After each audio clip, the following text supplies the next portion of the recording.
Yeah, foog naa ñu ngi dugal live léegi so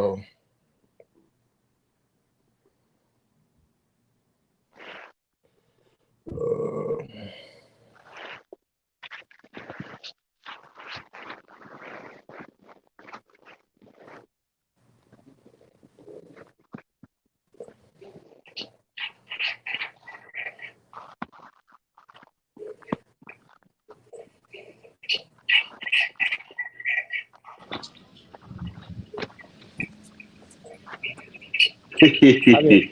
Habib daw ma man de. no la ko ya do ba dan sala man bet olu mo ko so Habib daw ma.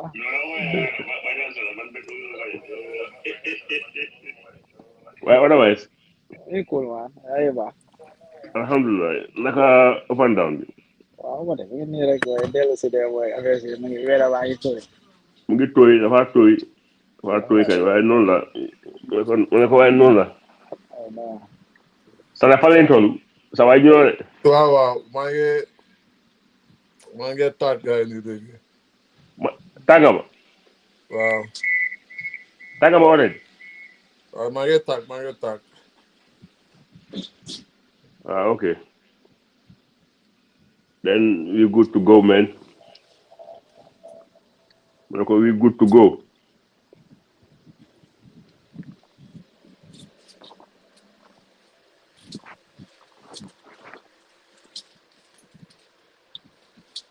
yow nga war a invite sa waay yegsi nga invite bet waaw yegg si. mu ñëw tàggal fii waaw yow man yow maa ñëw la si de. waaw yegg si man nag keneen la mooy. yegsi keneen la waaw. Voilà.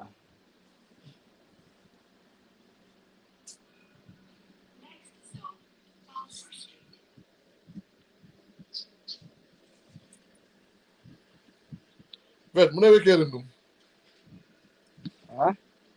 ko mu ne weekend Sana boy pala like kung pala like up and down itu ya lah. Wow du bata. bestial bu lobe kandir ne de Apa ya bang, apa ya bang.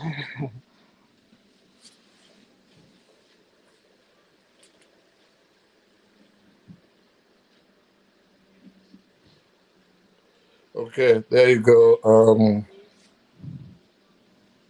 the groups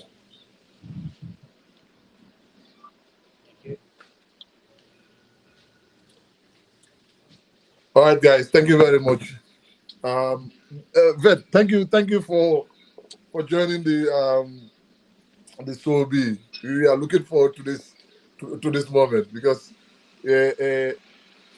Lowland it for new waxtaane loolu rek you know and the league is also progressing. We will also talk about that a little bit in the state of our league as well. So with what is going on in terms of your overall assessment because yow yaa ngi jógee Gambie yàggul waaye du ma def dara rek ma bàyyi rek yéen ñaar yéen ngeen nuyoo soo leen ñoo dégg si comment section bi mun ngeen ñoo dox a thumbs up su ko defee we will know that we are loud and clear.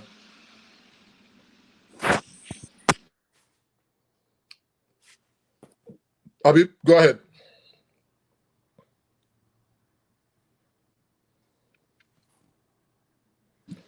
All right, we struggling with Habib a little bit, so mobile rek nga nuyoo a guy Gam Football Fan TV, and balaa ñoo get into the show.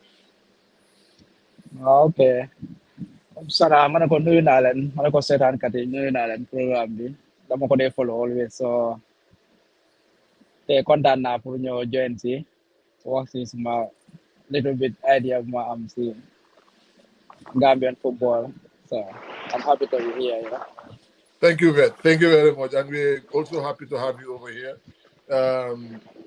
We will come a little bit about you personally and your portfolio in Gambian football because people need to know. Habib Mabara rek nga nuyoo balaa ñoo wusi programme bi. waaw tey moom alhamdulilah comme na woon fawoon rek Friday la ñëpp xam nañ the place to be and then tey am nañ gan bu rëy because in event online loolu da nga nit caterpillar so I don't know. I don't know. Ban Serigne moo ñaan ba lii happen waaye daal Serigne boobu war na fay nekk for the longest time. So tey moom xam naa ñu bari dinañ ne waaw. So kon you know ñi nga xam ne xamuñ am nañ chance to know, and then we expect to have a very good show definitely. Yeah, first of all dinañ laal tuuti si loolu because balaa ñoo gis nañ ne tey Gamfoot ñu ngi génne benn post regarding one of the national team players who did the BK Milan.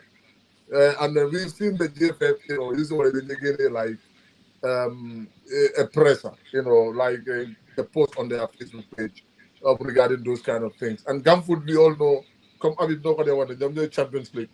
They're on top of everything regarding what is happening. So it's like, bringing those kind of things on the public domain, hitting the man mayo we are privy to the information, but it's coming out now.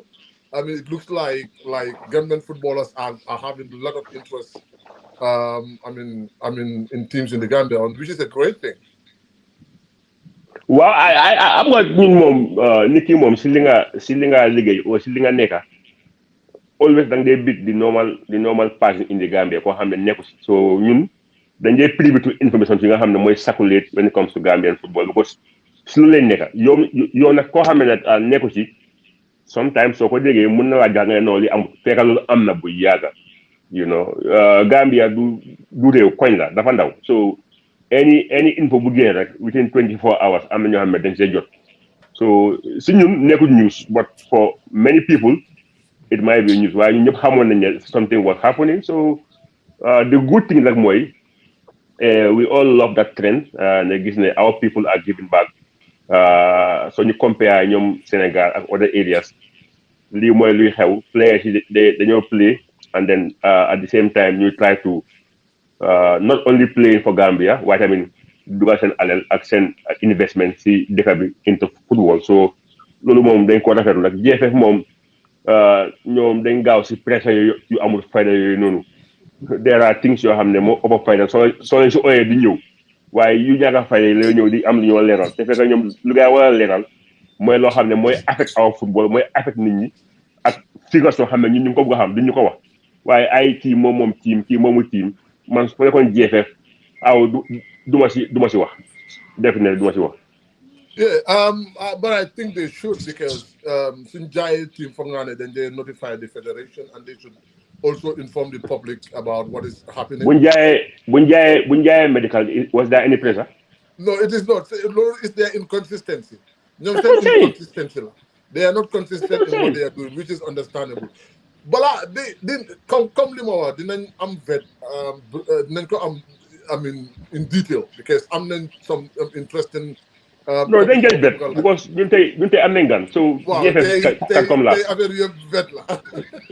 waaye loolu vet first so of they all, am get dañ bëgg nga wax Ghanaian si xam naa people obviously know you kan mooy vet, and what is his involvement in Gambian football. Man xam naa ko, Habib xam na ko, but others out there, who just want to see, vet, they don't know what you hold in Gambian football right now, because you are a key stakeholder in football, and I think it's important for people to know what are your portfolios. Ak ban club nga nekk.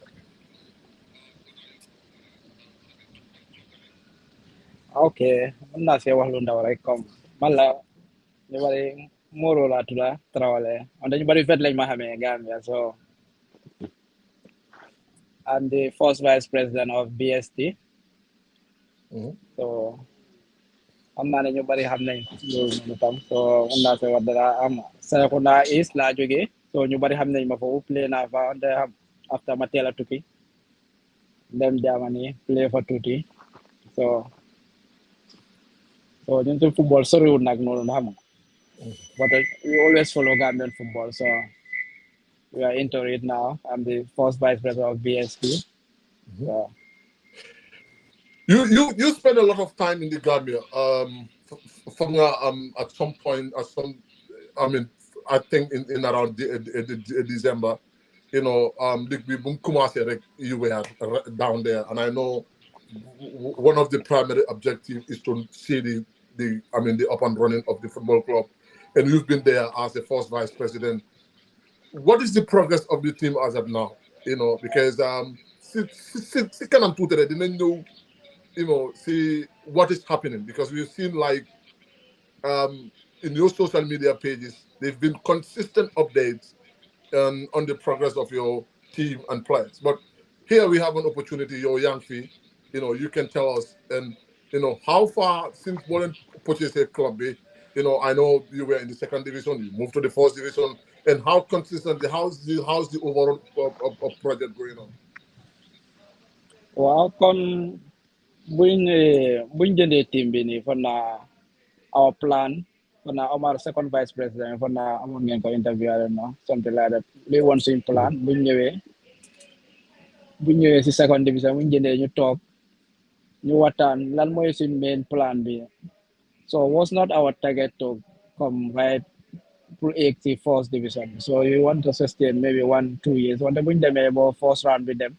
But okay, let's see how it goes. So ñu dem ñu gis ne waaw xale yaa ngi joxe chance am fa. Okay, let's grab it. So noonu lañ ko grabé ñëw si first division bi. So comme December laa ñëw seetaan naa almost ay 5 games ay yooyu noonu maa ngi Real bi sax moo tax ma gën a dem ndax boo gis nga yàlla def na ne mënuma koo seetaan ma ñëw di postpone ko. So mooy loolu. So seetaan naa some games about it. So loo ko waxee rek BST comme niñ ko plané foog naa ne ñu ngi dem right track right now ñëpp a ngi ko gis. So ñun suñ propose pour ñëw si leg bi nii foog naa ne yëpp a ngi dem niñ ko plané yëpp a ngi dem right. Yeah, I think this thing off late. The latest one was Demba.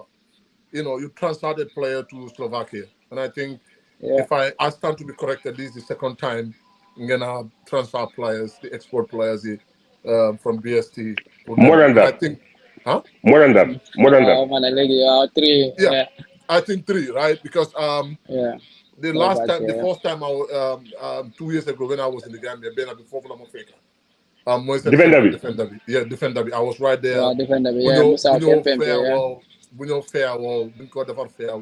In Brikama. I was there to watch that game, obviously. Last year. And then they have Mohamed Haidara Rakitic. Yeah, Rakitic. And last year, Tamit Sedan Nas in last game Rakitic. in the league B. Hopefully, the Namuna set another game of BST. And getting consistently, export players. And I mean, someone would ask questions. When did BST came into the football business? When you get that big step, we had clubs in the Gambia, the big clubs, the so-called big clubs in the Gambia. I'm not going to talk about Real de Banjul at Fortune because they've been consistent in doing that. Akwalidan, but other clubs in the country, that has been there. And I think, this is something that are you trying to attract the best Gambian players? Because since they made BST, we will have an opportunity of going out. Is that what you're trying to do? Okay.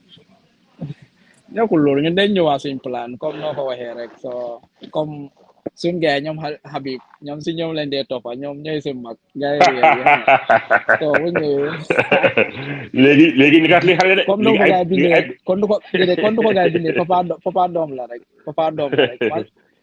suma pop musu ko dem seetaan game de moom Real la dee support léegi mu dem match bi ba mu dem seetaan ko moom Real la dee support so xam nga that's true yomb nag so yaa ngi gis ñun suñ setup bi sa ñu fa nekk yëpp yaaga nañ si affaire bi comme Omar Jaaju ñu bari xam nañ ko so ñeneen yaa ngi si ron ñoo xam ne feeñuñ xam nga ni ñoom Mulay technical director bi ñoom Dean Alaaji Dean ñëpp a ko xam Gambia so mooy loolu keep scout bi so moo daf dee dugga moom luñ soxla rek su ma ko waxee ne place bi lañ soxla rek daf ko dee bul woor yi boobu moo su duggee daf ko dee mën a lijjante boobu moo xam naa young players yi ñu bari xam ne ko absolutely so ñun te dañ ñëw ak suñu own trend so to help young players xam nga young talent yaa ngi bari yaa ngi ñëw Gambia pour chance moo am sa problème la so dañ ñëw toog ñu waxtaan ne waaw so the little thing we can help moo nekk ñu jël young players yi am na yeneen big players yu dee bugg a ñëw BST wante ñun day am suñ certain age fuñ ko dee bugg a emal fuñ bugg a emal affaire bi soo gisee ñun suñ team bi yëpp ñu fa nekk yëpp foog ma ne ëpp nañu ay 23 sax ñu fa nekk yëpp seen age so ñun day am suñ train buñ ñëwee players yi dañu am suñ train buñ ñëwee so si foofu lañ nekk so we try to help out suñ gisee young talent boo xam ne rek we can help out so we take the chance so yaa ngi gis léegi ñu ngi just door ñu ngi just try so comme loo ko waxee am na ñetti player yu dem so bu rasit tam dem na te boobu du si mbos comme noo ko waxee ñoo ko xamee rek so wala mooy loolu so yeneen yaa ngi am na bu ñoo am na yu ñoo coow Italie yëpp ma yëg naa ko waaye ñoo Sana if I understand very well ñoom they came in waaye soo déggee nu bet waxee they already exceeded their expectations because seen target was not to ache right away. They were thinking that they never in the second league 1 or 2 years. So luckily ñu ñëw seen first year after Bugay change team from Dibo Owel to BST Galaxy team bi ache right away. So loolu mean na yow da nga active loo xam ne plan loo ko woon. So it means things are working really really good so far so good.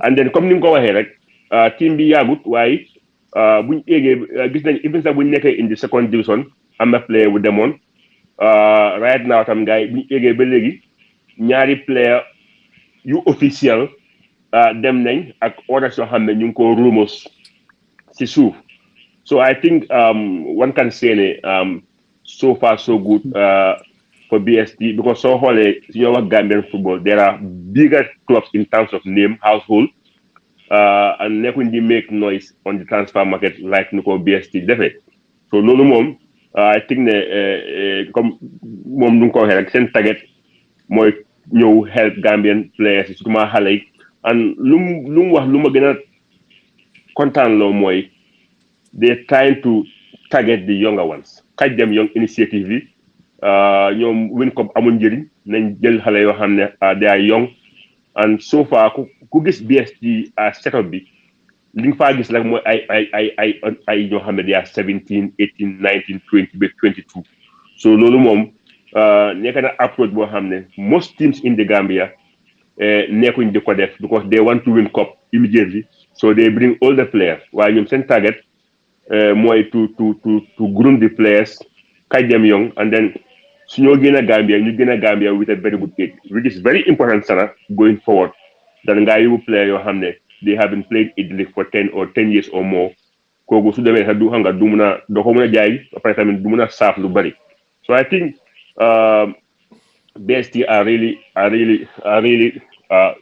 doing a great job so man tam I would like to know lan mooy indi send this collabo diggante ñoom ak the Slovakian club you know because this thing daal that's a very friendly affair between BST ak team bi nekk Slovakia so vet kañ ngeen amaa ñuy this collaboration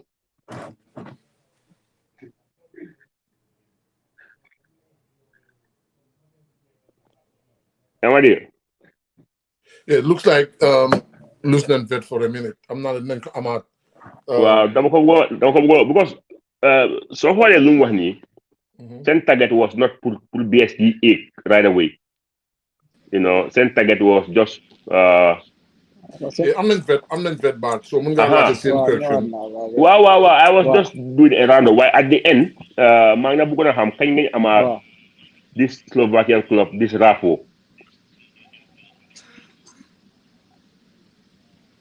okay kon naa depuis last year la noonu second division bi yaa ngi gis comme noo ko waxee depuis second division bi la so you send one player out that was Musa yeah so since boobu noonu so it's always good so amee sa first player su génnee rek it's a good thing you know kooku nu moo impressé gars yi foofu noonu behavior am nu moo xam so Musa moom dañ kontaan trop bu mu demee lu mu fa bàyyi yëpp lu baax la lañ dee wax si moom so was professional so gars dañ ko over like so gars happy woon nañ trop so was happy to work with us. So foofu la affaire bi yëpp dooree nag always force lifin bi daf lay over important. Yep. Comme Yep. Steve nu mu ko dee waxee suñu CEO bi nu mu ko dee waxee rek always ñu seet play seen interest lañ dee njëkk a xam nga léegi-léegi du dee nit comme ñu war a xool ñoom suñu interest bu baax ne waaw Gambia League bi du professionnel su buggee xool yeneen bu baax rek xale ñu ne fa téye gars yi yaa xaw waaye chance bu ñëw rek fo ñu xoolante su buggee xool ne waaw ne lii la ñoo téye foofu noonu du dem te xam nga Gambia League bi rek pour nga am chance daf leen naxari soo yeneen yi yuy jos ñu seet xale bi li fi naam rek ñuy jos let it go, you know. Monta them try chance anything. Yeah. So Musa right now, what is his status with the club? Dafa am ñom long term contract or ndax deal bi is dafa move permanently or ba legi Wow, Musa he is there on loan. No, Musa mom legi mom for now. Len ko wala fu man gay. Musa mom legi ko sign permanent. Maybe Okay. publish am ko so now or na ko publish that do for now. Yeah, Musa mom, yeah. Mo dafa wa impress guy. Lo mo tax yi yeb ñu am ni. Musa lu fa bay rek moy lool. So lo mo tax li yeb mo am. Musa mom. Yeah. So mom force So you ko sense like then a first division team so moy lool. Yeah, one thing I want to ask. One thing I also want to ask. Naka ñom how are you guys working together? Ñom fan lañ jé xolé sen players yi? Are they coming? Ndax da nga ñëw Gambia xool players yi or dañ dee just one I need a defender or a flank player or whatever. They always no. Gars yi dañ ñëw ñëwoon nañ yàggut yàlla yu noonu dañ dee ñëw. So man lu ma dee wax xale yi mooy loolu noonu ñun fii nii o gars yi dañ dee seetaan vidéo yi booba dama leen ko dee wax match bu nekk ñu dañ ko dee suñu match bu nekk mu ngi YouTube. da ko def seetaan. Bon so man ak xale yi ne mooy loolu noonu ku nekk soo joxee ñoom su ko gars ñëwee ñu ne la ne ñoom kii lañ bugga on fekk ñun sa yow nuyu mooy loolu ñun doo woon suñu tàggat ba ñoom tubaab bi su ne ne ñoom kii lañ bugga ñun mënuñ si dara. So loolu laa dee wax gars yi just doing your thing mooy loolu ñu fa am player yoo xam ne comme mooy loolu suñu xale yoo xam ne ñu ngi nekk suñu kër nekk ne comme dañoo tànn ne waa ñu ngi ne defender lañ bugga o flank lañ bugga dañoo jël rek yóbbu ñun te tubaab bi su ñëwee mu xool ne yaa ko yow la bugga mënuñ si dara. Loolu laa dee wax gars yi ku nekk rek looy def rek def si fayda. maa si yaay fa ko dee seetaan léegi-léegi da nga ñëw seetaan kii nii sax nga ñëw keneen ñëw impress la loolu yëpp happen na keneen ñëw impress la rek kooku xam nga so always dam leen ko dee wax looy def rek def si fayda xamuloo kan moo la nekk di seetaan because maa gis yëpp da leen ko dee seetaan su ñëwul Gambia de ñëw Gambia time to time so ñu ngi am agay rap noonu so they always watch the videos. maa ngi am ñaari question benn bi Gamfoot la jógee ak benn bi Seydou Ba. But first of all, dinaa share bu Gamfoot bi. Mu ne the team is very professional. Mu ne ndax are you ready? Are you guys thinking about building your own mini stadium like a park where you can say a central training facility? Wow. Question boobu noonu happiness nag waaw boobu moom main target la loo xam ne bugga nañoo mel ni suñ gars yi suñ mag yi xam nga rek. bàyyi leen ngeen bugg a mel ni seen mag yi bàyyi leen dama bëgg ngeen just do your own thing bu leen Syria ah ok waaw d'accord Syria de xam nga rek mooy loolu noonu léegi-léegi ñoom ñooy mag bi foofu ñu toppal si gars yi seen yoon naka la gars jaaree boo néeg dañoo yoot ku yoddu saat ñi ma leen xam waaw wante ñu ngi ñëw comme question boo happiness trop so it's all on our plans so ñu ngi ko waxtaanee so xam naa ne moom du yàgga soobee yàlla yëpp step by step la rek so ñun you working on that. am nga BST leena mooma ne si ñoom seen wax du dee bëri ñoom dañ dee def seen ay def si suuf rek yaa ngi ko laajte ndax jamono yee ute waaw yaa ngi ko laajte ndax scout yi dañ dee ñëw waaye ñoom dañ ko dee kibloo pro loolu la wax lu ñoo def rek toog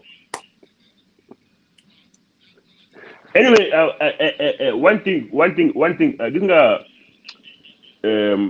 the good thing about everything mooy because it's good to ask those kind of questions even sometimes ñun xëy nga dañ ko dee yëg waaye because one will wonder how are they watching the players ba nga xam ne ñoom they can pick because léegi lu xew mooy comme ni mu ko waxee rek teams are coming to pick by themselves. ñu xool ñu jël luñ bëgga time boobu amul na jox ma kii no they coming and picking so it was good ne ñu ñu leeral area boobu noonu so going forward comme ça ni mu ko waxee rek everything is going is going so far but some people are asking ndax dafa am a certain way boo leen dee motivated seen team bi to keep the boys happy and keep the mood happy. Let's put that in this way, Abi. How many most of the fourth division clubs in the country are not paying their players yearly? Come like, I'm not talking of Real de Banjul, Ports, those are then they facing players every month. All their players. Are they contracted and they pay them every month? Yes. Waaw comme ñun moom amut ku nekk BST laa la wax ni koo gisee suñ tracksuit rek xamal ne moom am na contract loolu duñ ko dee caaxaane sax. Okay. So am na contract. And are they paid? Yeah, every player has been paid. In off seasons they've been paid. Okay. So meaning BST then they pay all the year round, 12 months a year.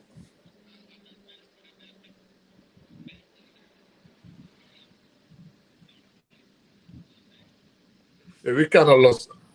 Yeah. Okay.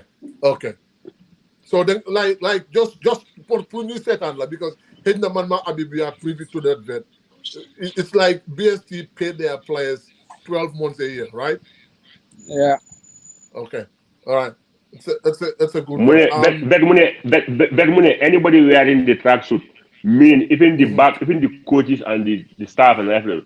Anybody wearing send best Mohammed, it has the BST logo. You in. Yeah, man. Which is something. Always try them to get their money to make them happy. Come to delay right now. In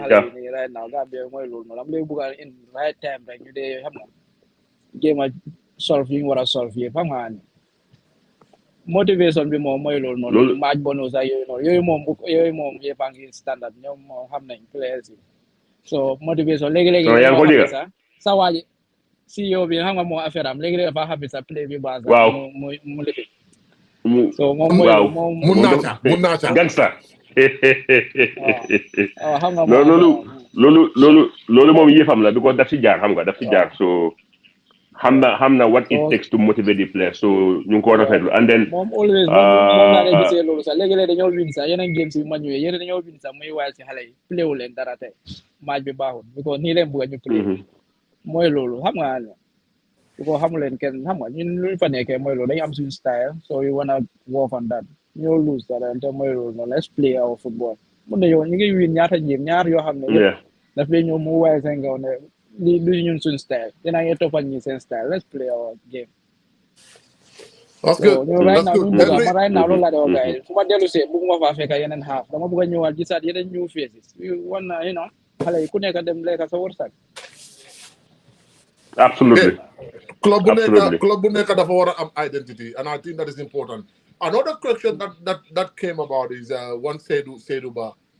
He's talking about players and you get target young players and these young players are going on loan or later be marketed to better markets. I think what he's trying to say is come Hale then get them loan, so it is up to the kids, to make themselves proud and have a permanent contract. And I think BST can only create the opportunities to send the players to start their professional career. Do they pour ñu war a commencer si big leagues yi ñun duñ dee mën a understand loolu because ñun Gambians we are so used to watching the EPL, the French league, the German Bundesliga, ak yooyu but you have to start from somewhere. You have to start from somewhere and having those professional opportunities it is important you take the chance. That yaa ngi on Gambia for a good number of time. Can you tell us the standard of refereeing in the country, especially during the time you were there now? Wow, man, boo sa kontaan naa loolu tax na ma gën a ñëw sax so man seetaan naa foo game laa seetaan 5 so wante lu ma fa gis soo ko bëggee rate as 10 maybe danga wax ne 5/5 la or something like that because ñun suñ games yi waaye mistake yi xam nga comme lu mu fa demee rek ñun suñ games yi maa ngi boo dem seetaan si ligue bi di nga wax ne di nga fa dégga complaints mooy loolu comme second division bi sax bu ñu fa nekkee yu ma déggul complaint yoo amutoon comme mistake yoo xam ne mu ngi doon am yooyu bëriwutoon daan first division ñun suñ games yi yoo xam ne yëpp du ma wax ne yeneen yi sax win nañ ko sax nag mooy loolu comme suñ last game bi ñu laa biko balaa ma ñëw red card nañ suñ benn player boo xam ne fans yi Sénégal si biti sax biko ñu ngi wax ne kii wrong passing la red card yooyu yëpp wrong passing la dem red card fans yi biko yi sax ñu ngi koo wax ñu laa ñi fortune score nañ fa clear goal loo xam ne vidéo bi yónnee nañ ko ñoom sax because yónnee nañ ko gars sax gars yaa ngi ko gis vidéo bi ñun ñëpp leen dee vidéo clear goal la wax ne mu fu ko offside leen dee bëgg a step offside yeneen yi ma ne gars yi ndax bàyyi leen gars yi so last game bi tam happen na boo position player bi dafa unconscious was on the hospital the whole night dafa la yellow rek la leen jox kooku noonu so ñu ngi gis yeneen décision yoo xam ne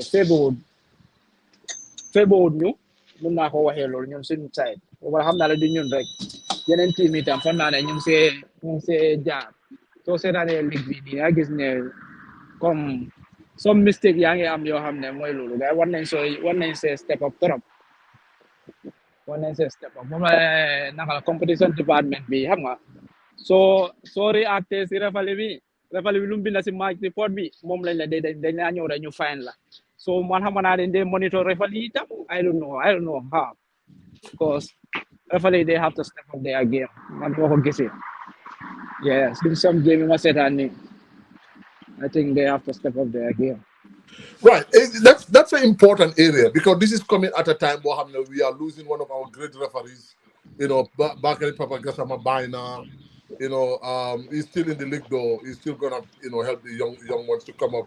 Young people like Mauro retiring. So it's coming at a time where we can ask questions. This is the second competition in a row. CAF releasing the list of referees. New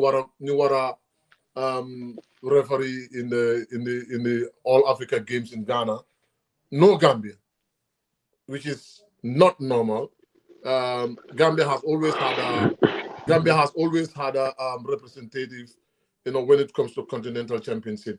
But we don't want to speculate. Hamnane, there are likes of Djibouti, Burundi, South Sudan, Niger, even Equatorial Guinea are all represented. So what is happening in our referees industry? This is a question, probably we will just share our thoughts. But we would like to, I would take this initiative, involve referees, know how they are there, they've been there, in violence platform, and discuss all these challenges. Because I've been talking about 5 years ago, 6, 7 years ago, the referees, the players, the Gambian football, the referees are stepping up, they are going to international games. Where are our players going? Our players are not going nowhere. And now it's a different ballgame. Now the influx of our Gambian players, to other countries, it's booming. So we need to ask questions, legitimate questions, regarding the standard of referee in the country, because football is not only like players, coaches, referees are part of it, fans are part of it. So, and we all need to be, we all need to try to, have certain standard if we wanted to move forward. Well, so there is too much complaint coming out from the league. Teams are complain, fans are complain. And so there are too much complaints coming out from the league, from both coaches and fans. And then Nekunjigis Gambian referees need them to officiate apart from the CAF a competition copy. Lui xew moy lolu dafa xawa degal li nga xamne mom la nit ñi di joy ne dafa li ci the level of refereeing in the country is going down. If that is the case, and then suñu amee tournament di gis Gambian referee kon loolu daf koo bugg a dégal which is loo xam ne ñun bëgguñ koo gis because we want to see our referees not only ñuy play on club levels in the CAF competition, we want to see them in the mega tournaments tamit ñuy play because since Papa left man xam naa ne we have potential because man referee yu bari xam naa leen xam naa ne dëgg some of them am nañ all what it takes to be at the top. Why? What is stopping the referees from climbing is a cause for concern. And come in rek, it will be very nice you invite one of them here to discuss about the problem of the referees going forward because football ain't just the players. You know, I'm not going to admin silent, I'm not referees, I'm not my commissioners. So we want to see everything going higher. Come in time referees we are all over, but dafa change. We have more Gambian players going out than seeing our referees. We play top competitions. Just lately, last AFCON bi amuñ a Gambian referee, which was very very unfortunate. So I think they also have to step up their game because comme bet mu ko waxee su nekkee ne ñoom bu nekkee second division, the amount of errors yuñ gis was very minimal. So soon in the first division, you expect those errors to be even tighter. But soon the amount of poor refereeing you guys am right now in the first division, how outrageous. That surpass what used to happen in the second division. Is a problem because we expect the referees in the first division. Those are the best of the best for Gambia. So if they are making such kind of errors, I think they have to improve because ñoom suñu improve de dafa affect ñoom as a individual but dafa affect Gambia because the moment among referees you play out there it's not good for the referees themselves about Gambia. So I think they have to step up, and I have a very very close tie with most of the referees because man suma xarit lañ yoo xam nga know your referees waaye nag nit lañ and ñun suñoo wax duñ xool ne kii xam naa ko o xaw ma ko. We will say it as it is. It's not like doing respect because send ligate is difficult. But a referee can cause a team to relegate by some mistake. Mistake referee mun na more cause team to relegate. Mistake referee mun na cause ñu daha quit. So send ligate ñoom tam send decisions are very important. Referee mun na mistake coach bi ñaka jobam because dafa lose a match. Referee mun na mistake team lose 3 points boo xam ne dafa train the whole week. Prepare campaign develop. So they have to step up. Yeah, I'm glad this is coming from a key stakeholder. You know, Lumel, the first vice president of a first division club. You know, raising concerns. Raising concerns. Vet, why we will want to wrap this up. And what are the key areas that you think that the referees need to improve on? Referee moom comme I think comme ñoom seen communication bi nii ñoom seen ay assistant referee yi nii daf li over des man lu ma foog comme décision yi nii soo waxee nii referee mu ne la ne kële doo dee mun a xam clear thing bi sax fan la after game nii nga war a xam they have to step up kon no ko waxee nii ñaari AFCON baa ngi nii dem biitam mu ngi nii All African game biitam yaa ngi gis kenn so da nga gis ne something is not going right so Gambia man nu ma ko foogoon ne first division su ñëwee mooy gën a lifin te mu ngi ñëw nag mu ngi bon ñun suñu side moom mu ngi bonaa moom I don't know ñeneen ni moom because yeneen games but this is the problem. People have to it's not like if you talked about refereeing, it doesn't just mean that you castigate referees, but you wanted something to change to improve the game, and then I think the key stakeholders needs to also, raise concerns. The raising concern that doesn't make you to be an enemy to anybody. I'm glad as the first vice president of BST, you did come up with something to say you think that the standard of refereeing will get declined, because you can compare from the first and second division and the first division. But I think people need to talk. Some did ask an important question. Players have agents who represent the referees. That is the Referees Association. Absolutely. the way it works is the Referees Association do have their weekly meetings. You know, to assess, the game. Assess how man. Yeah, to assess the week. Then they assess they have assessors. But Sana, I think with Papa Gassama in the country at Mauro, I think we expect to see improvement in the referees. But Papa is an ordinary referee like any other person. He's not holding any official portfolio to lead the Referees Association. It's like I'm not Faneka. There's a president, there's a vice president, Papa is still an active referee. No, why Sana? No, I don't mean with him. The level mom being around the country, Lord Simon is a plus because they can learn a lot from him. How did he made it to the top? These are things you have. Papa can guide them, and as model, I can tell you clearly, Papa Lumdede. Papa trains every day at the Gold Project, and any referee that lives around that vicinity, you know, he trains with Papa. And I think when he is training, you can see that he's raised his standard, and everybody's standard needs to be raised to that level. But I think that this is my opinion. That is different from a referee's chief who needs to have a plan for the whole referees. I think Papa's personality is huge. He's a FIFA referee. He needs to have more influence in the country. He needs to have more influence with the referees. But when you come to the organizational spectrum, he cannot make decisions. He cannot, because he's still an active referee. Okay, do we want to see Papa coming up, taking like a role, like a leadership of the Referees Association? Because the past couple of years, there have been a lot of troubles, you know, in terms of these referees. You know, Kufaneka at some point, Ansumana Kinte, you know, guy getting the Kufa Mutso, you know, so it's big tussle in the referee. And then there's no stability in there. I'm for stability. I'm a good stability. No, the problem of our people, my votes, they always want to appoint somebody called Hamne. When it's time for election, they're gonna vote for you. This is the point. But now, Papa Gassama should be the boss, hands down. More upper level, more upper ham, more upper experience.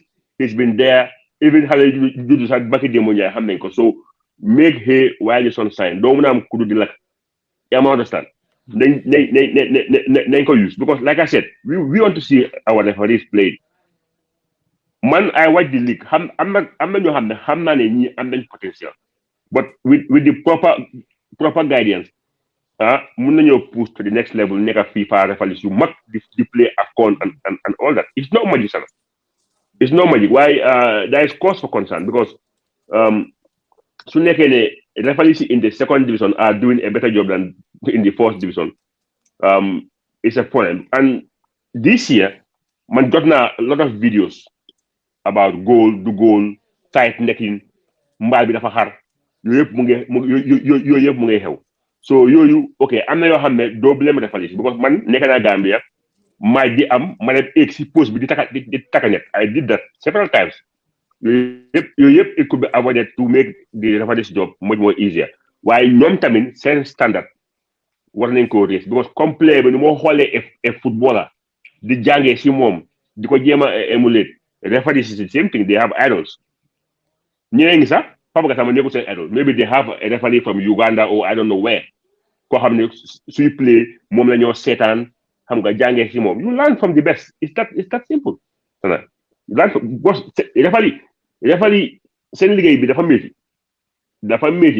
boo xam ne they have to be at their best because ñoom like I said every error can make a huge difference. Every error mun naa any problem because man gis naa coach bu ndaxa Tana I've seen a coach lose a job si match boo xam ne it was at the Gold Project billahi match boobu noonu even su amoon draw duñ ko daxa bu game bi jeexee maa moom wax nañ text dama we talked about it te he's a famous coach te there are things that went against him yoo xam ne dafa contribute su tax mu ñàkk jobam. I'm not saying all referees but they have to up their game. The more ñoom ñu up their game the better for everybody game bi dafa gën a smooth. I think with my game bi dafa gën a neex. with my little experience with Gambian referees, you know, I know their job is difficult. It's really difficult. Very difficult. Very difficult. The conditions are not conducive. You know, I have to admit that. Even though I have a lot of issues with referees when I was growing up as a coach. You know, sometimes when a coach you start from scratch. I'm telling you, in my early 20s, I was very Your guy. I was like very young and naive, and I was very aggressive. Man coming out, referee dahanama, you know, CBD, and I didn't even say anything. But because they will go and sit and talk about me, which I know, because Gambia dafa tuti. They would discuss the coaches. Hey, we have to hire that coach and that coach. You know, I know a couple of coaches who have the same problem. So it's like, but you know, we have to grow into the game. Man, Uncle Badu, you know, when I was growing up, he was a reference chief. And I don't think this is happening right now. Mandama am issue ak referee ñu dem Monday guy innocent report bi binda Uncle Badu call ma coach lu xew he will want to have a narrative from me man musuma sagande referee musuma saga referee I will only contest the decision being make, and I feel like some communication to the coaches and to other stakeholders it's something that needs to be worked on in other developed countries. It's important for dialogue. It's important dialogue at the end of the season. Referees, coaches talk, review league. You know, look at the whole season. Post-mortem call. Set areas that they can improve on. Usually, that is where they can amend some of these laws. We don't necessarily need to take the law that is in England, because England, they have their own culture. In Gambia, I think it's high time for referees to sit with coaches, with other stakeholders. You post-mortem league be whole ban rule length yoka, ban length wani, just to improve the league. If you ask me if that is happening, I'm gonna say musuma ko feke. Man, when I started in the Coaches Association, we did have a conversation with the referees when there are things that are going wrong. We did have a tete-a-tete meeting with them to say how we can improve those. More referees didn't have coaches, you know, it was a concern. No, but I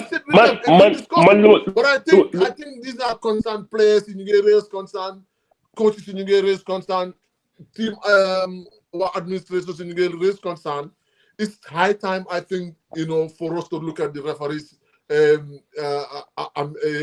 you know, new Ahmed dialogue hall, what we can improve. Because football is evolving every year. Rules are changing every year. So we need to evolve our attitude as well, because can do enemy. You know, I mean, we should also look at different things. I think, you know. So Watan is key. Watan is very important. For example, some referees, they are short-tempered. They don't matter, and they go and write a report. So without the committee, you as a coach, you order for questioning, they will not do that. They will just take up what is on the referee's report and they act upon that. And sometimes, okay, sometimes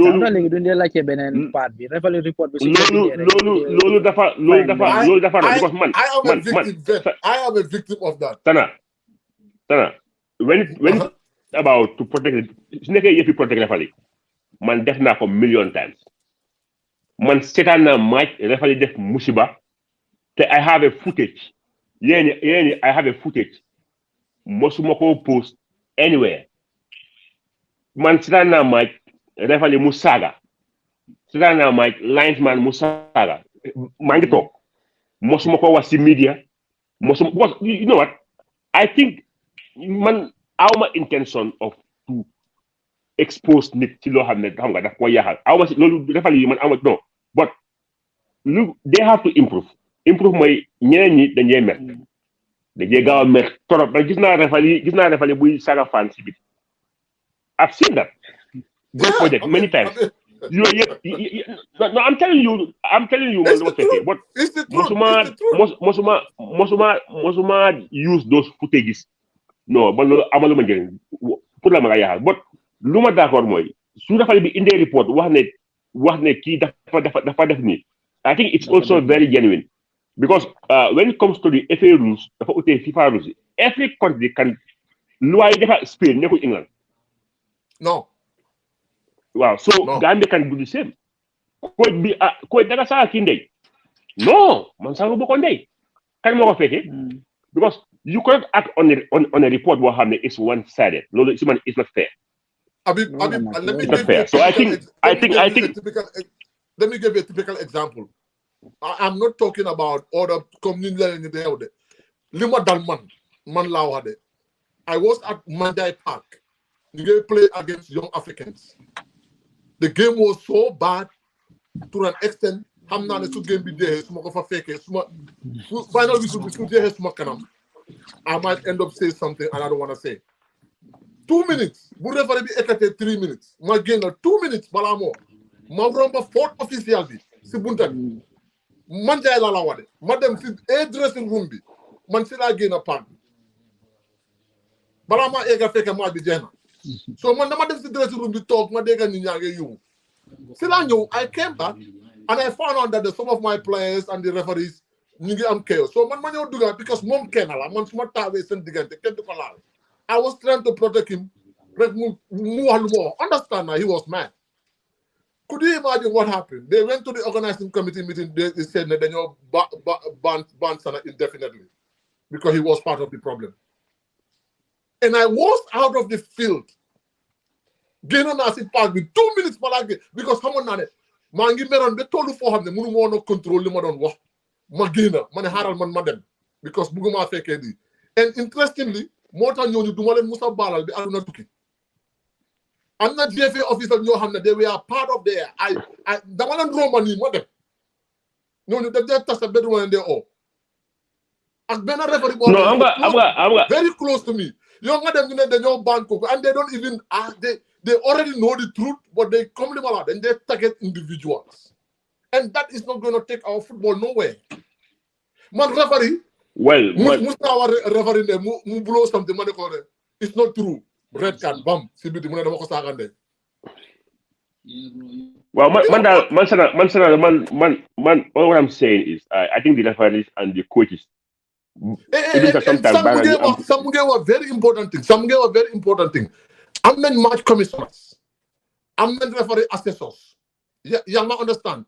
I'm not referee. Yeah. Let report more am si game bi. But usually you know what happened? Match commissioner the referee you know they am then a report. So how do you get neutral? You make it and there's no better passing than 9 out of 10. 9 out of 10 rule referee be in a match commissioner Lola they want to dega. So there's no protection. Those referee assessors they should be more even neutral because they are free. Yeah, and they are free. They are ex-referees. Yeah. So yes, and they have their experience. Well, the referee association, referee association to see which referee is qualified to play the next weekend. You know, you assess the performance of the referees. But the match commissioner, who has the overall responsibility to manage the whole game, the players, the coaches, the referees are all under the jurisdiction of the match commissioner. So boo gisee ma mention about the assessor ñoom ñëpp ñooy bokk a jobukaay.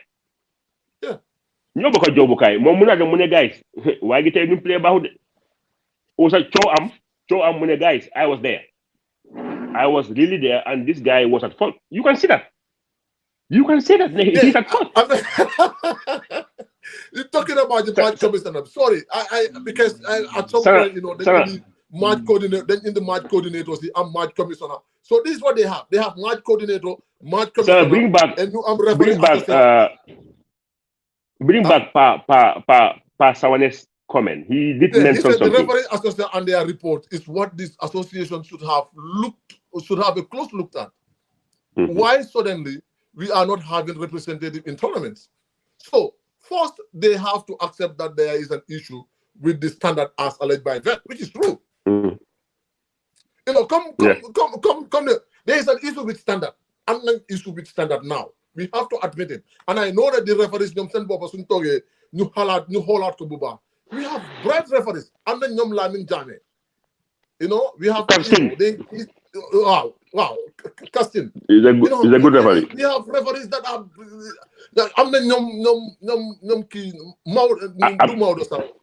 Abdallah is a top referee. They are talented. So what are we not doing right? This is the question that we should ask ourselves. You know, and Gamfood is coming up with something. He says, how competent are the match commissioners? It's a big question mark. A big question mark. How competent are they? You know, look at and those incompetent people. I understand that. Sana, you don't take. The problem of the Gambian people, luñ manki dañ di am xam-xam dañ di jànga waaye dañ di laaj professionalism mooy Sana suma waay la waaye moom he is at fault, so Sana you're at fault. Simple. Bet is my brother and the bet is at fault. Bet you are faulty even though xam na la. Gambian bi teg mënul loolu teg mënut a gis booyam mu am erreur mu wax ko waaye ñun we go with sentiment. Even teams you have they feel that it's against the system. Sometimes you get punished. You get punished by the system. So you might issues your hamne. The level of professionalism what I imply. Even sub play or sub you go by the rules. Why problem with Amway? Some of these people, some of these my commissioners, they don't do that. Because those are the ones fighting for them on Facebook.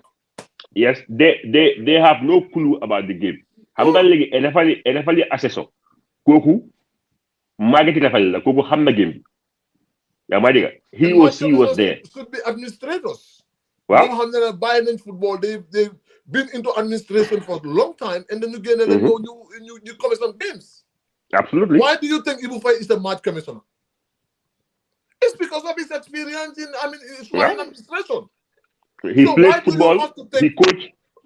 Why do you have to take like somebody who is a Facebook warrior because they don't have the back like Kuware Musaga and they just go match commissioner?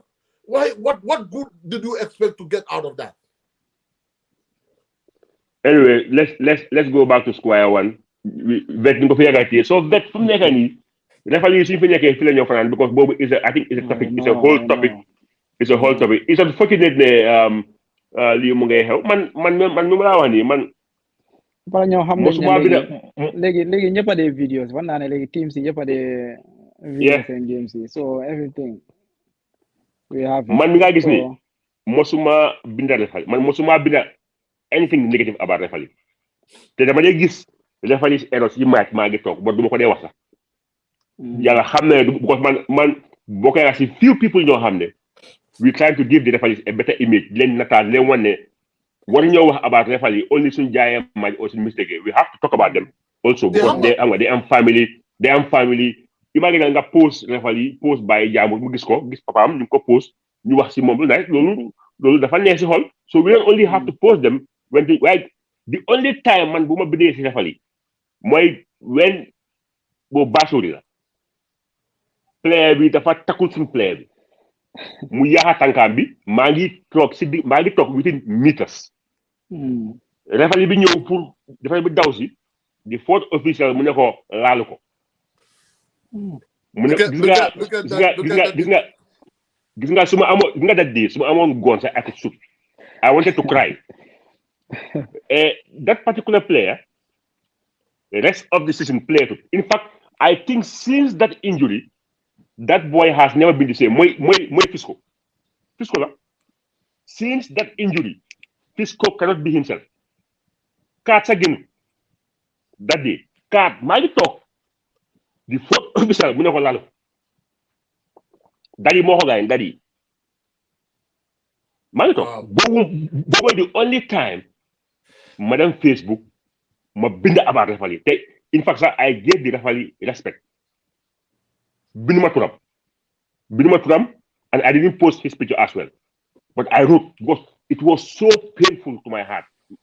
No, since then, be my second since then, muntaneka. So I understand the same job is very, very, No, it's it's very, very complicated. tough. It's difficult. Well, we also don't. It's difficult, but Munuño taxaw tamit xool ne seetaan nañ ne because they're making mistakes and we're not going to talk about it.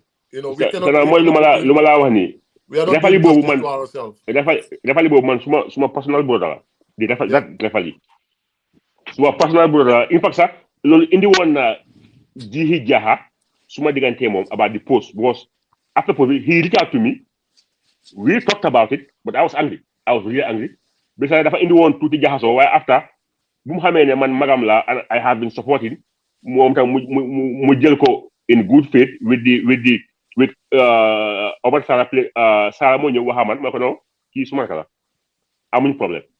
I just wrote what I wrote, but he's my youth, and I wish him all the best. So after no leen ko discuss as a family, and it was over. Why it was?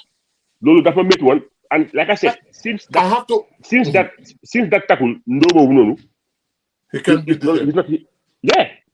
I can also. I'm going to come to the Feluba. You know, you just have to say it. Omar Salah has been one of the referees. I have high regards for him. You know. He always wants to talk about things, you know.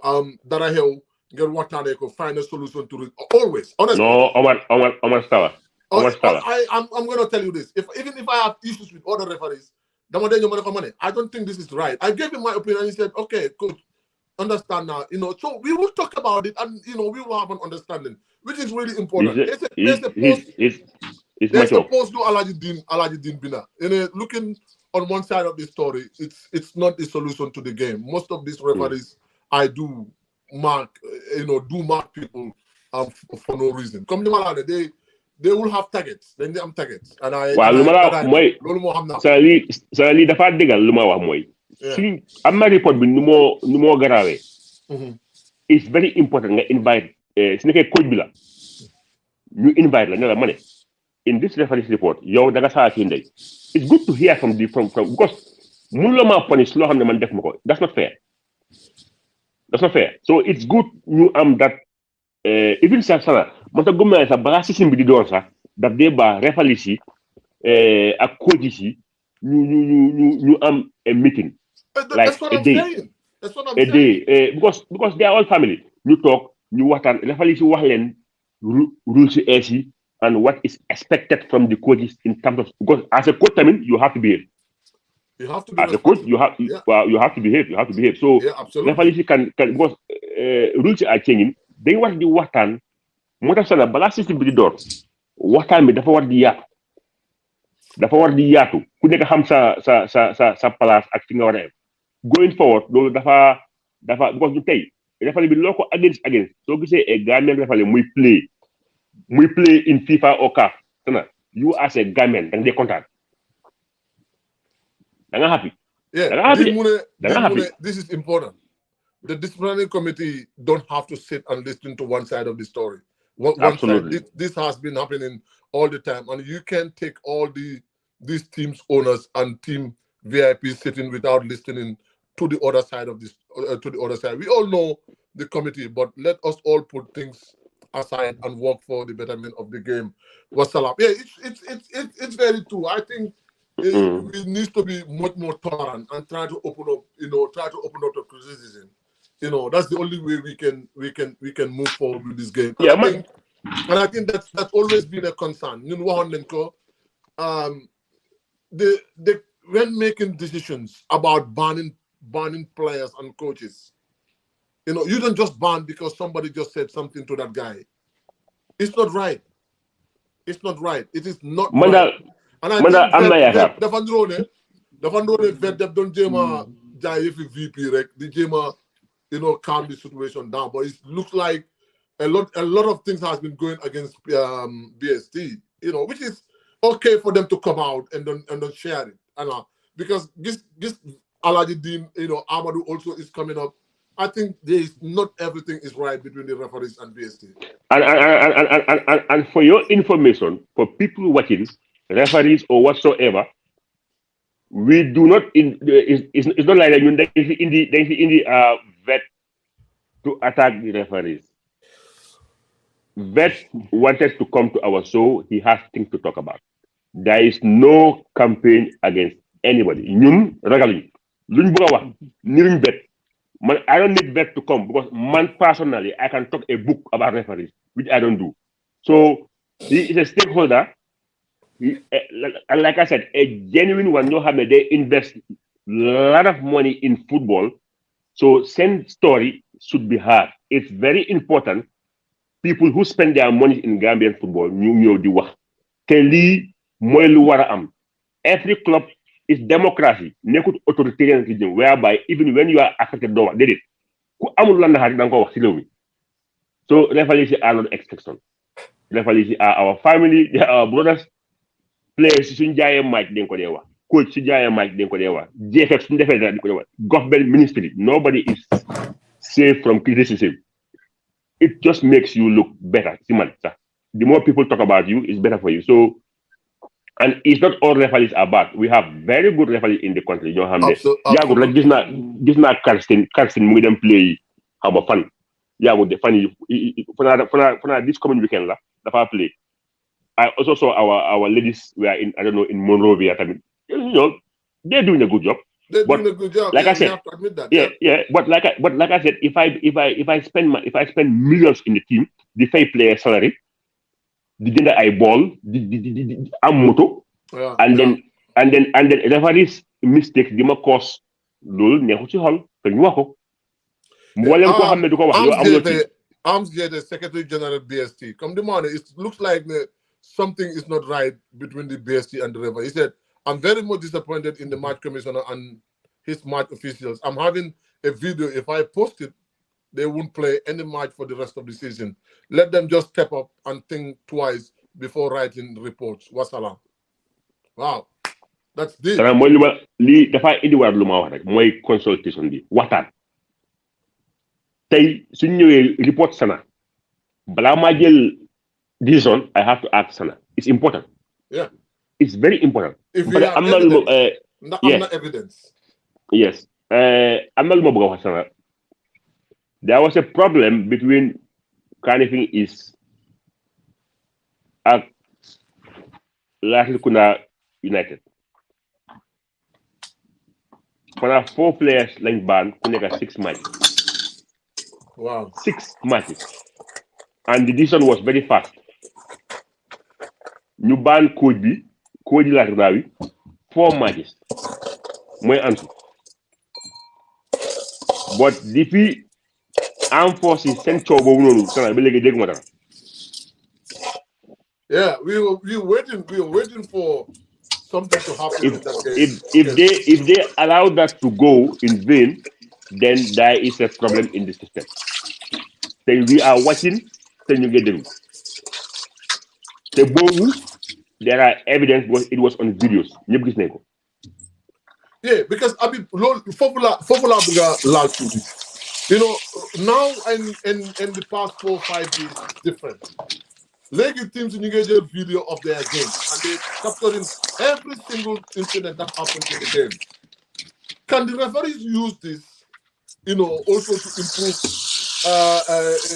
improve their standard? Or the organizing committee can also be using those video footages before they making decisions. Sana GFF can record all matches. It's easy for them. They can record all the matches. Pour can manipulate. GFF can record every match. They can do that. But like I said, armed forces send game of no fortune. And to make things clear,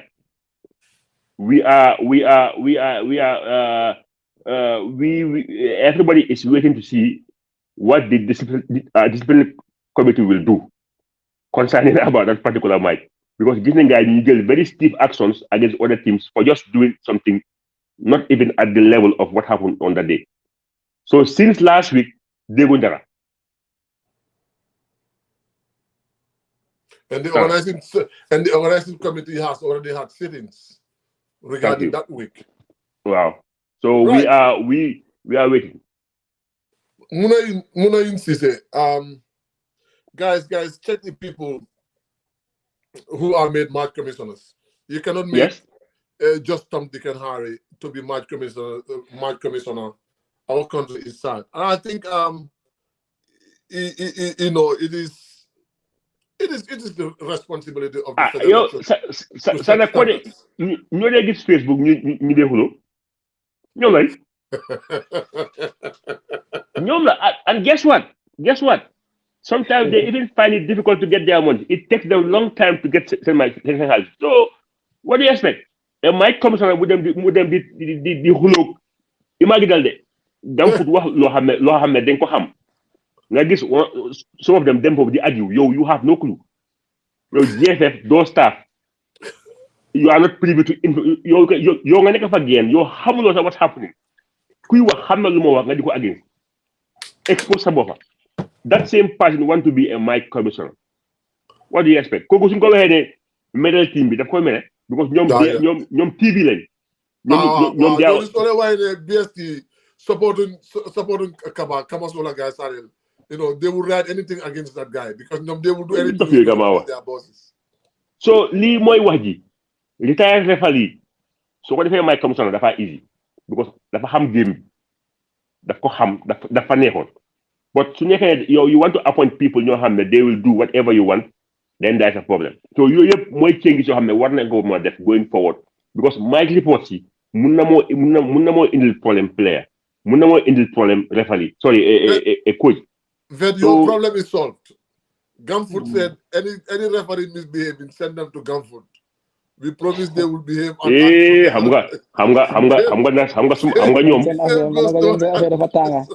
nga ñoom Gamfoot ñoom su xew abee da ngaa ne gars yi si ngeen bokka so la waxee yaa moom xew li non de yaa xew waaw lu ma la wax ni ma ne Gamfoot defal yi nag non sana nañ bàyyi suma defal yi ñoo xam naa leen bu leen ma ne people all over the world are watching Gamfoot so bu leen tax Gambia du amaat kaaf defal yi please no Gamfoot moom mooy bii moom duñ leen boole si problème yu referee si problème yu referee si bokku leen si du ma ko nangu no bokku si so nañ si génne no I mean we on a more serious note we all know we all have to accept that their job is difficult. You know, very difficult. They're working in a very difficult condition. These referees would be there. Up till now, some of them are not paid. You know, and we are not going to talk about that. The reason why we stopped talking about the referees is because we feel like that they should stand for themselves. Then what at Tahawal Sen Bopa? We will be talking for people. You know, if we say things that is not right, you don't have to tell us. We will denounce it and we will talk about it. I don't have them. But referees need to stand for themselves. We know they're working in a difficult condition. We understand that.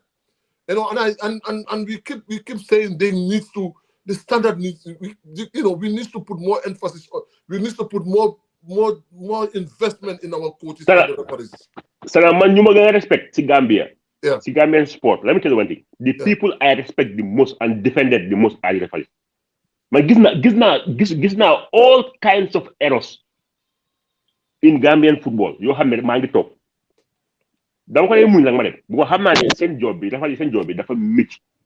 Sometimes they need a second. They need seconds to think. Man xam naa loolu. Gis naa tamit referee yi def yoo xam ne is deliberate.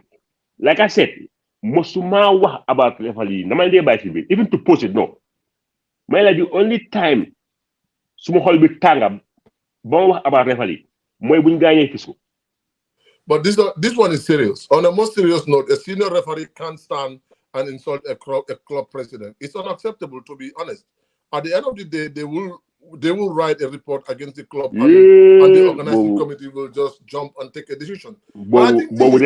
This is a red flag right there. You cannot do that. You cannot. If that is what happened. And Amadou, we all know, he's the Secretary General of BST. He cannot just say things that he doesn't know. He's no clue about. So, and I think, in fact, you dem si table bi rek ñu tok ñu waxtaan.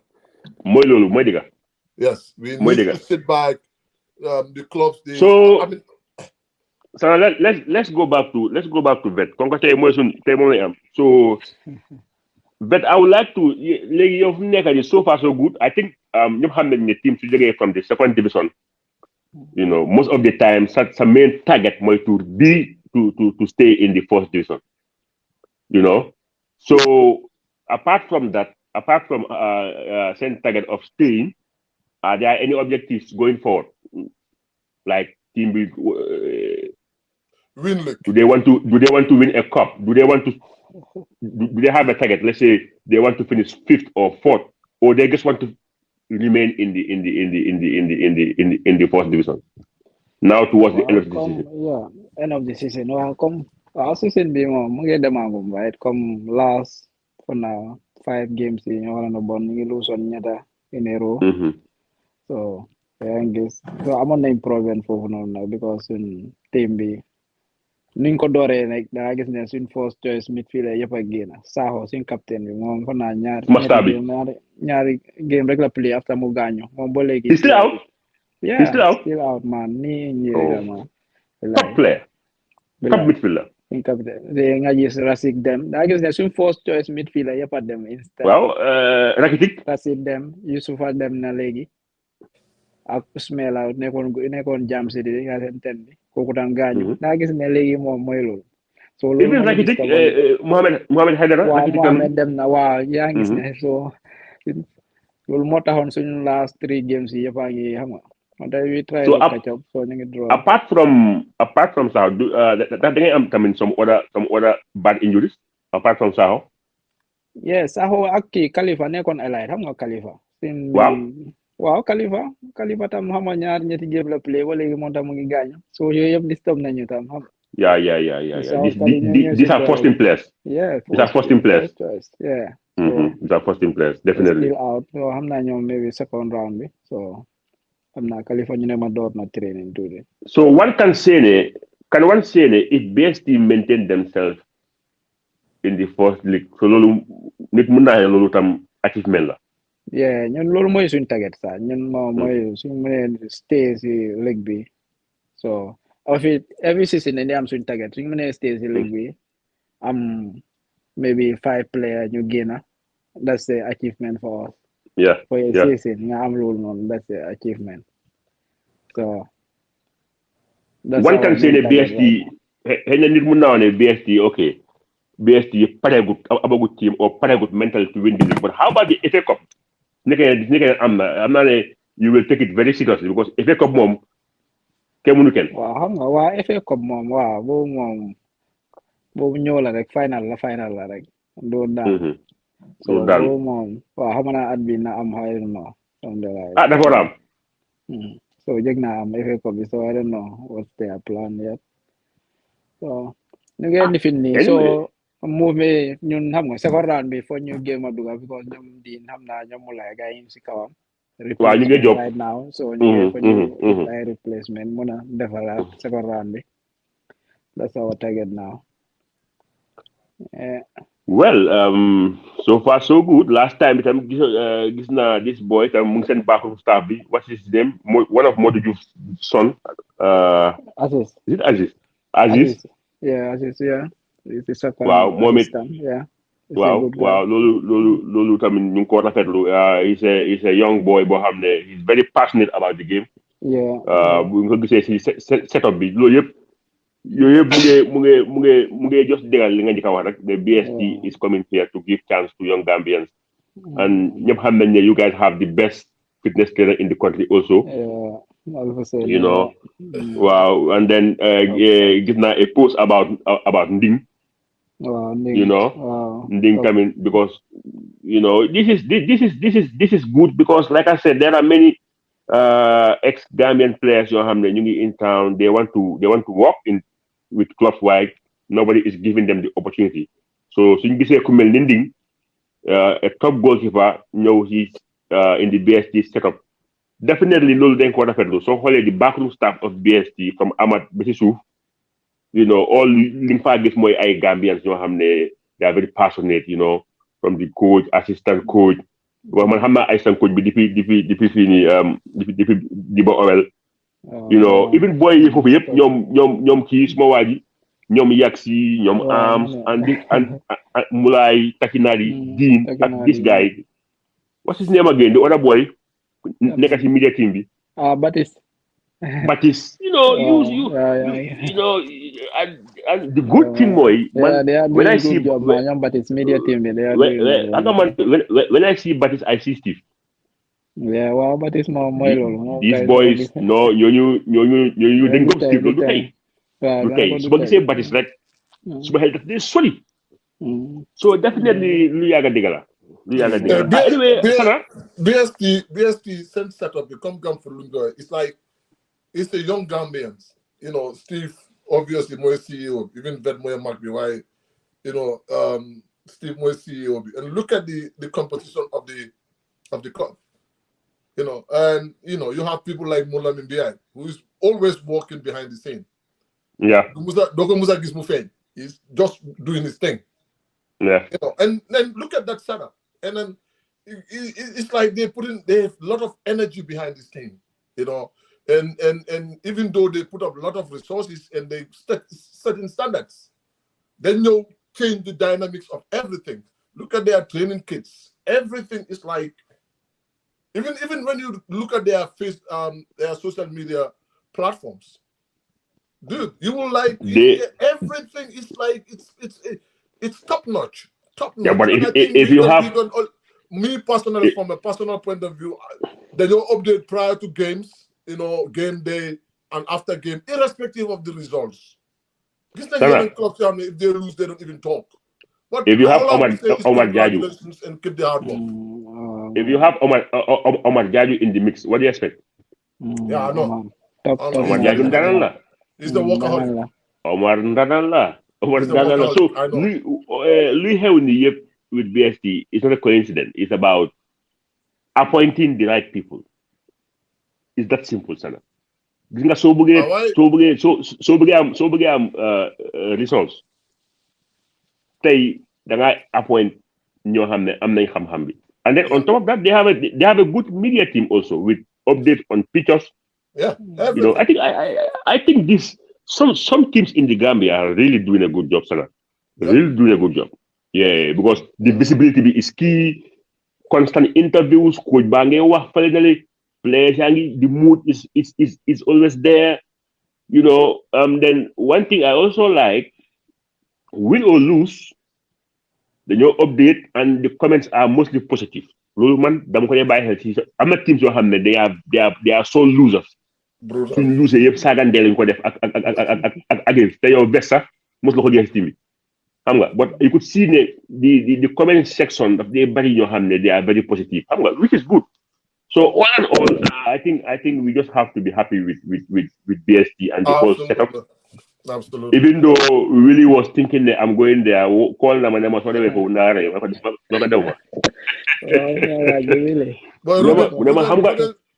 Ruben si tamit BST la nekk. Waaw Hawks la mu daw BST. Wala ma ñu ko na ko seetaan nag xam ma ñu na real.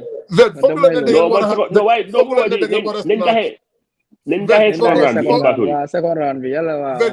Foog la ne da ngeen war a snatch Habib Fall ngeen génne ko Real indi ko BST. Bo ma ne ko no ko waxee. No, we call na fajar. Mu ne ma ñu fagee dem nag soo demee naa rey.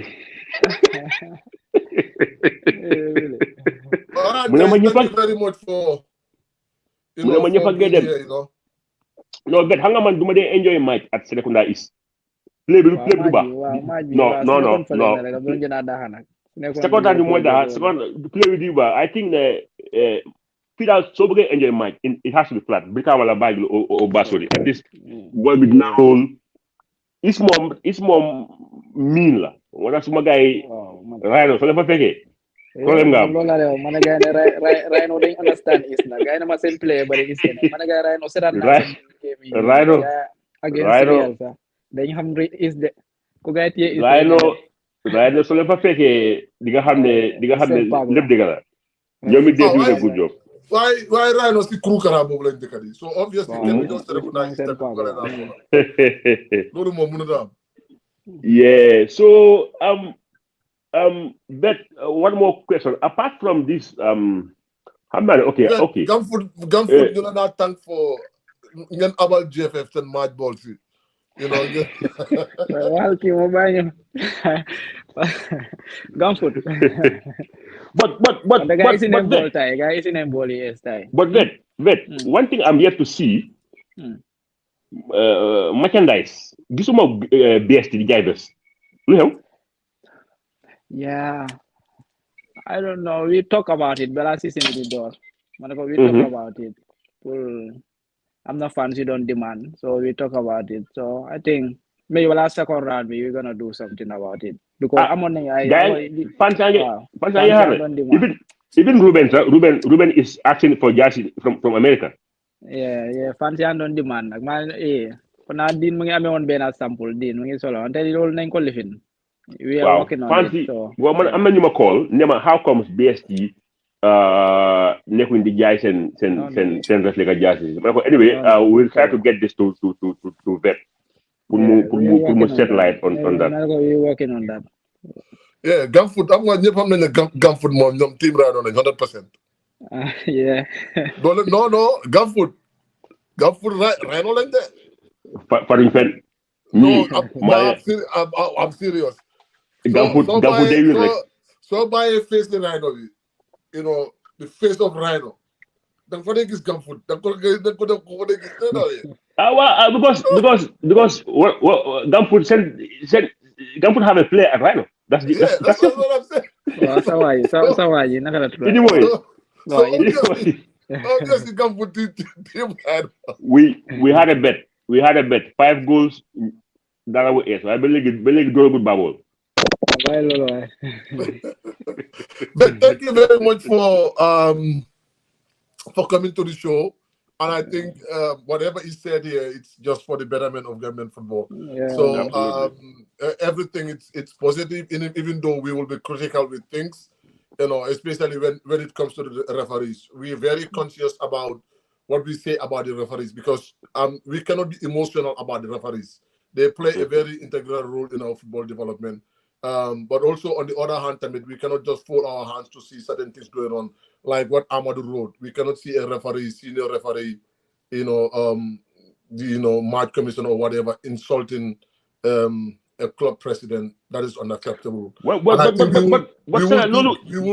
dig into that. We will dig into that. I'm not leaving that. Lolo Dukoba said that. If in as much as we want to protect the referees, we also need to hold them responsible of things that are not acceptable. We will. I mean, I think their job should be better now because now teams are taking videos of games.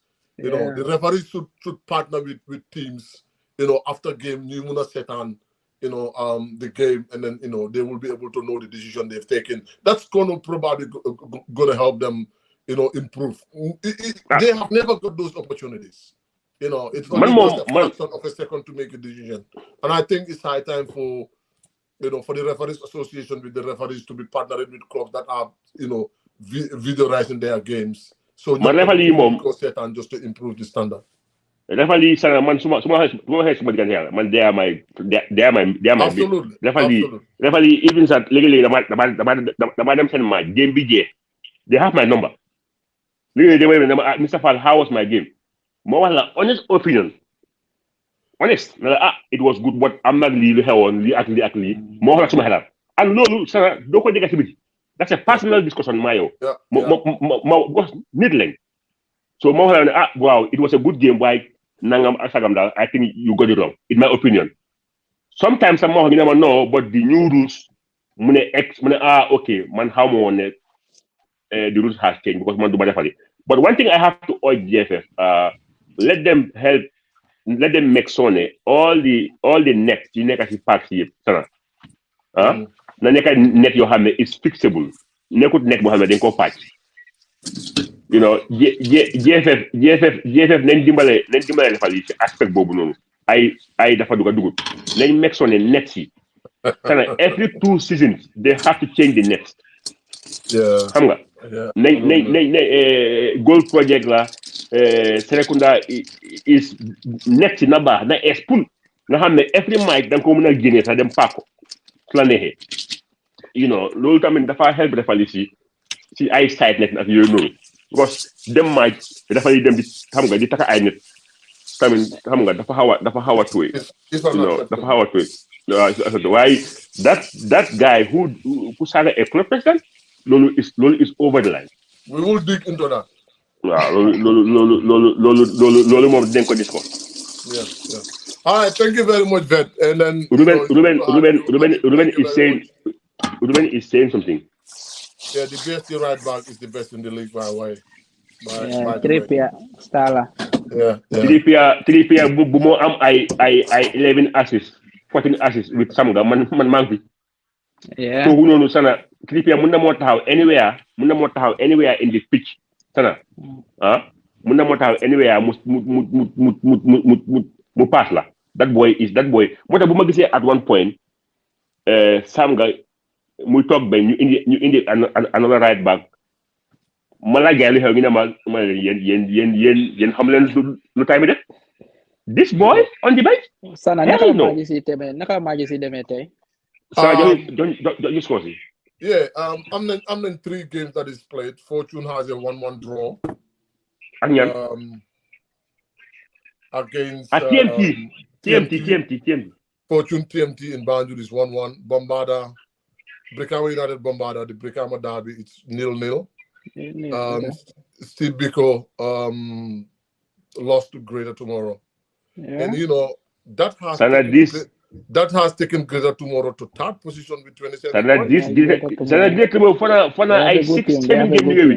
Their last 5 games in a row, they only lost 1 point out of a possible 15. Yeah, they have a good team. They dropped 2 points out of a possible 15. So they have 13 points out of a possible 15. And I think the game was in Bakau. Yeah, it was in Bakau, yes. Send number 10 no. Koku bu ma ko scout du tey koku yaakaar naa ko wax. Yow koku number 4 la sol. Number 4 la sol. Koku mooy Fadiga best player in this one. Koku du koku dama ko seetaan. Greater Tomorrow mu sol number 4.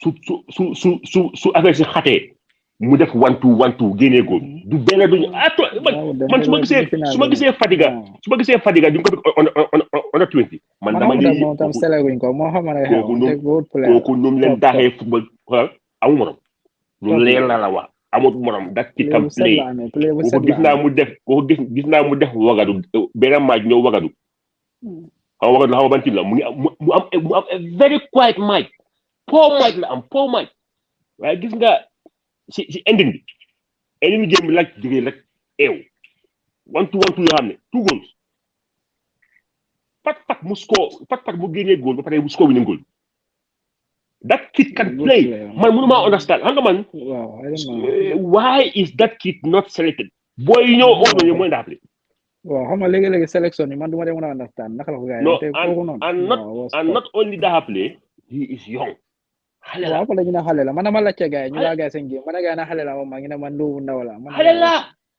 xale la kooku dafa mën a play dafa mën a play te defu dagga de dafa tay boobu na ma folo la sol di yàgg def di sol waaw folo la sol bu nekkee second division that boy can play so xam naa daal with a proper contact he will be a pro anytime soon. That's how good he is. And guy am tam benn number 7 buñ pick ci under 20 bi ku tam ñu ko ciow am yet to see him live. Waaye ñu ne flank player boo xamee la seen attaque yu baax na trop. Non ndo yooyu ba ñu am seen capitaine bi kenn Roy Keane la dafa maté. Ñu am doole. So all the best. All right, Bet. Thank you very much. It was good to have you and you know Steve nag wax fa ne bàyyi na ma nag daf ma bàyyi léegi daf ma bàyyi ba gis xam ne mu xaar ba ma xaw besam mu ne ma yaa ngi soog a rep di best 10 ma ko look at you yaa ngi mel ni waaw look at you yaa ngi ma dumo yi bàyyi ma si biir waaye gannaaw naa fekk taw Money, can you give us the fans are also asking what's happening? What Wow, Steve January, the horror move. What's happening? no, man, ko ba mo sira rek. Mo after. I don't sure. I don't know. Wow, Okay. wow, So okay. No, Konara ñu call mo Lamin behind because Wow, Bañ a call. wow, let's comme contact moom benn si wax moom nañ call Wow. Fantanga the fans want to know. yes Ba pare sa tey sa waay gi dugal na tey Moussa Baro tey tam score la teamam bi sana. Oh, okay. Wow, guy win nine 3-1. He scored an assist, so obviously he was man of the match. Sana na test game bi na yaay coach na sana yow la gay di jël nga coach. No, baal mu seeda nañ baal bu tam mu seeda no poto bulay suma yàlla tol niñ jefe fu ko yentul mu de la enemy la so tol baal rek mu seeda. Sana, but I think we have to invite Kemo here because his Kemo la Timo Dutch Lion, they are unstoppable. Kemo finance director. I will reach out to him. I will reach out to Kemo. Sana, Wakone, we are not talking about GFF at all with him. Yeah. At all. So, we are talking about Dutch Lion. No, not Lion. Yeah. Because so we had GFF, do you? When GFF, his team is doing a good job, sir. They're playing good. They are. They've been transforming really good. Okay, then thank you very much, guys. And then it's good to have you. And then New Jordan Dada next Friday, inshallah. Inshallah. Man, thanks, man.